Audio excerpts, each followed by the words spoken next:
Thanks very much. Back to the Eastern Cape you come, and here we are at the Red Location Museum. It's been our location for the last 3 hours almost here on Morning Live, and showcasing the township of New Brighton, taking a greater look at the municipality that it falls under. Of course, this is the Nelson Mandela Bay municipality, and of course, it is in the Eastern Cape. Now, the Eastern Cape has got such a rich history.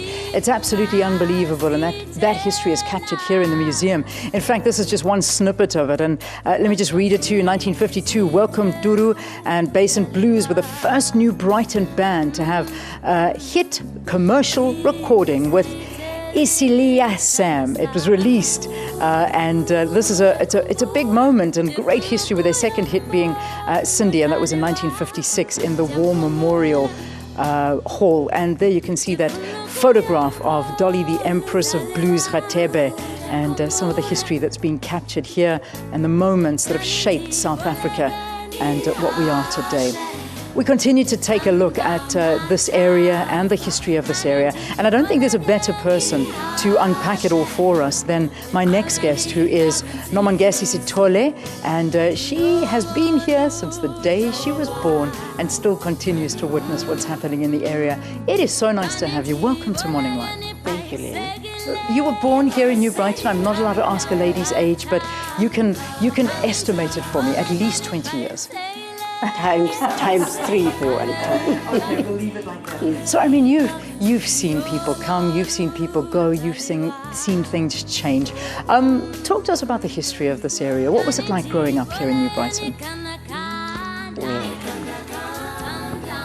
Like everybody has already said, you know, it wasn't easy.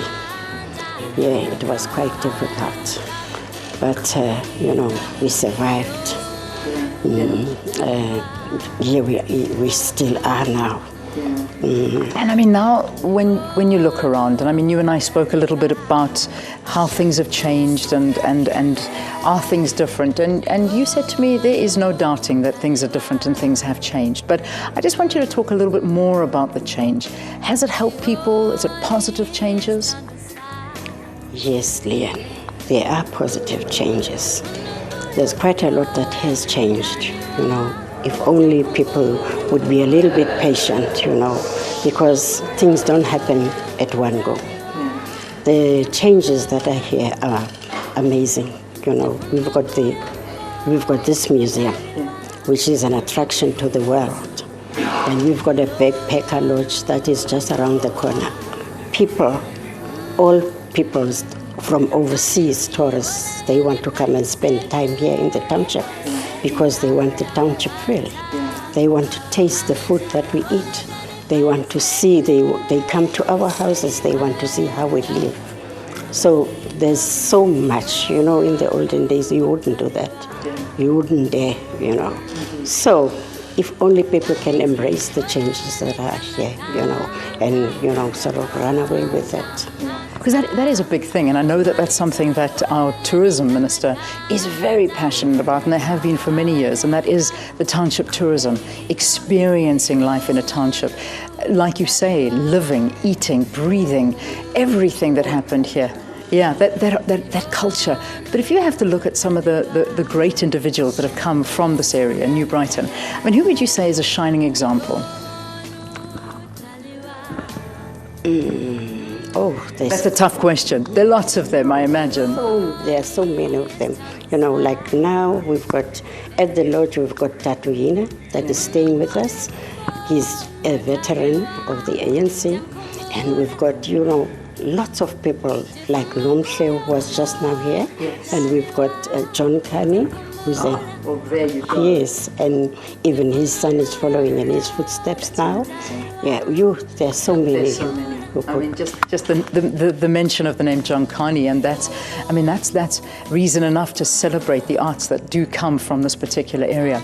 But having said that, I mean, you live here and you speak to the community.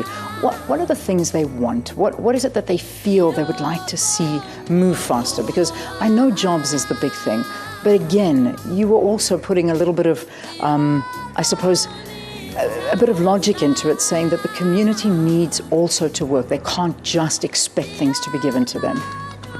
Exactly. And now the opportunities are open, that people can do things. You know, in the olden days, you wouldn't even sell a pocket of orange without being harassed by the BAAB. But now people can do, you know, there's so much that they can do. There's so much. Manufacturing, selling, everything. If only they could just recognize it. It's within their reach. It's about making it work for you, finding that gap and opportunity and going out there and taking it and making this community work. Because you can't expect someone else to make it work for you. And the government is there, is willing to help. But they just want to see that you've got the initiative with you. You start it and you go with it and they help. Like us, if people could come and visit our lodge, we are so proud of it because we think we are a shining example. It's now 8 years that we're running with it now, and we didn't know a thing about it, but we are getting all the trainings that we want, and we are busy. It's such a pleasure speaking to you. Such a wonderful, positive outlook, and I wish you all the best. And especially with the elections coming up around the corner, I can imagine there's going to be lots of excitement around here. Yes, let's win those elections. Indeed. Thank you so much for talking to us here on the program. Nomangesi Sithole, she's been living here in the area since the day she was born, and I said that that's definitely around about 21 years, but she's correcting me on that one, and I'll stick to that story. Valen, I'm just going to come back to you again for a short while, and we just want to bring in our next guest, and she has been somebody that's been entertaining us all morning with that magnificent voice of hers. So Valen, let me hand back to you and we'll get things sorted out on this side.